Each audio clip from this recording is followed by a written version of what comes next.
thank you very much to the Institute of Certified Management Accountants. I'm really honoured at the award tonight. I'm also conscious that really it's not just me you're awarding, it's the ACCC as well. It's always a bit unfair that the chair gets all the accolades from something that all the 800 people do, but it is how these things work. I'm also pleased that the Institute, which represents a whole lot of trusted advisors to business, recognises what the ACCC does. I think that's just terrific. The ACCC has been, as you mentioned, a pretty aggressive and effective regulator, but I'm sure business doesn't like it, but I'm always surprised at the fact that they don't come and punch me in the face when I meet them. And in fact, I was talking very pleasantly a couple of nights ago to the man who's got the most important job in Australia, who had every reason to be angry with me. And of course, I'm talking about Richard Goyder, who's chair of the AFL Commission, you will guess that. But of course, Richard used to be CEO of Wesfarmers, and they own Coles, and we managed to take Coles to court every second week. But anyway, I think football brings us together rather than Coles. Look, I'm conscious I'm holding you up from your dinner, so I'll be very brief with a couple of comments. I think I'm really proud of what we've done on consumer law. When I started, we were getting penalties of about $1 million. Now we're getting penalties when we take companies to court of about $150 million. Well, sorry, that's the peak we've got, it's not the average. But nonetheless, we're Peter Crone here, who's from the ACCC, is no doubt working on getting them up and up and up. But the serious point is, we have taken a very wide range of companies to court, and I think it has improved corporate behaviour a lot in just about every sector of the economy, so I'm very pleased about that. Consumer law, of course, brings many interesting moments. As Alan will know, the most interesting ones are when we're talking about petrol. I was at the Senate estimates, which you do a couple of times a year when you're in my position, and the Senator was just hoeing into me saying, this is terrible, consumers are getting gouged by petrol, you're doing nothing about it, you're hopeless, etc., etc. And eventually, when he paused for breath, I said, you do realise that gouging consumers is actually not against the law. And it was actually like I'd hit him. His head just shot back. And I've concluded over time that the main criticism the ACCC used to get from politicians was from not enforcing laws that they hadn't actually passed. And this happened again and again and again. Seriously, it wasn't just the price gouging one. My favourite letter I got when I was at the ACCC was this fellow in Geelong, actually, was in Corio or somewhere, and he drove into a petrol station and it was wanting to charge him about $1.40 a litre of petrol. He thought, that's outrageous. So he drove out, and 100 yards down the road he got it for $1.10. But he took the trouble to write to me to say, what are you going to do about the guy charging $1.40?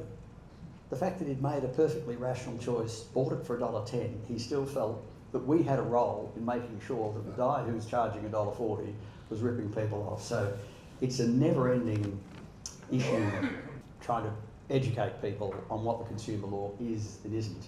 My boring example, and it is really boring, I always used to say, if I got an apple from somebody for $1 and sold it on to somebody else for $20, yes, I've actually price gouged them, I've ripped them off, but you don't really think that's against the law. On the other hand, if I told them that the apple had magical qualities that was worth $20, that's misleading, that's against the law, and that's the essence of consumer law. Now, I also know that, we used to get harangued by Alan Jones, which I don't think he's down here, but he's in just about everywhere else. And he said, look, the ACCC is just hopeless. They should walk in and get people to turn off the Bowsers when they're overcharging for petrol. That would be just fantastic to have the power to do that. And I actually think Adele was always a bit frustrated because she'd ring me up quite a lot. We got a lot of leads from Adele. So a few of the companies have been taken to court really seriously owe it all to Adele. I can pass on names if you like. But, understandably, finding wrong behaviour and saying, ringing me up every now and again, what are you doing about it? What are you doing about it?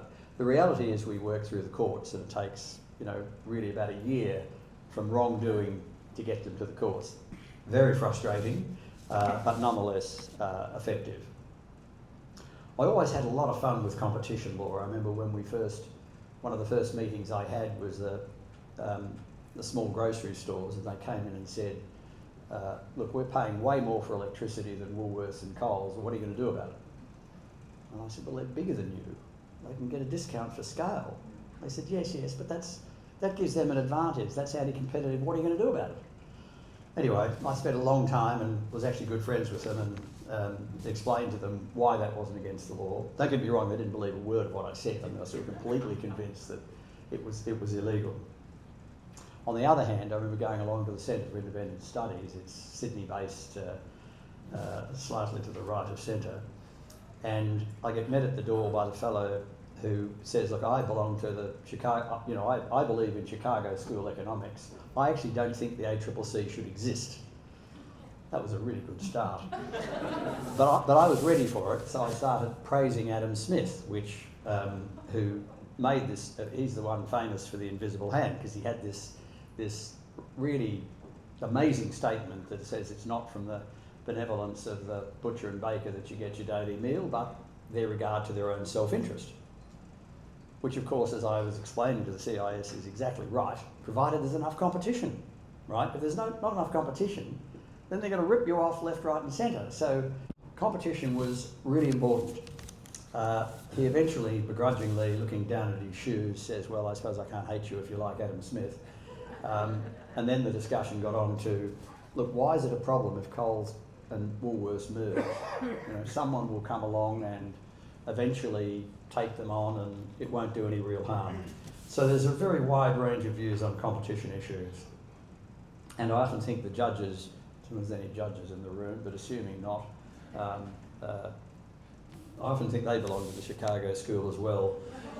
I mean, we've now got, courtesy of a merger, only one, if you want to put a container on a train and send it to Brisbane, there's only one entity you can do it with, courtesy of a merger we tried to block and failed. I know John has great affection for AGL. We tried to stop them getting hold of Macquarie Generation, which actually gave them the dominant position in generation in South Australia, Victoria and New South Wales, and to their commercial credit they used it, so when Hazelwood closed they spiked the prices up. But there is a God, right? I mean, AGL now, right, I mean, they're getting smashed by wind and solar and Cannonbrook, so there is a God. But we do need stronger merger laws, and I think Australia's economy is too concentrated. It means we pay too much for things. It means our productivity's low, our innovation's low. And as you probably all guess, I could talk about that for the next 3 hours, but I won't. Very quickly, last topic, you'll be pleased to hear. We did a lot of market studies while I was at the ACCC, and I'm sure Peter will tell you they're still continuing. It all started when the 3 LNG players started production back in, 2013, 2014. And the gas users, industries who needed gas, went to the government and said, we can't get gas. They won't actually sell us any gas. They're saying they don't have any gas. The government turned to the producers and the producers said, oh, it's plenty of gas, they just don't want to pay the price.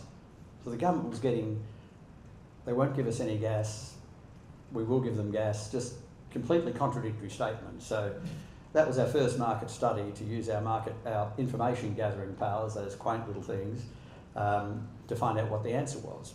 And the answer was absolutely clear. The emails were there.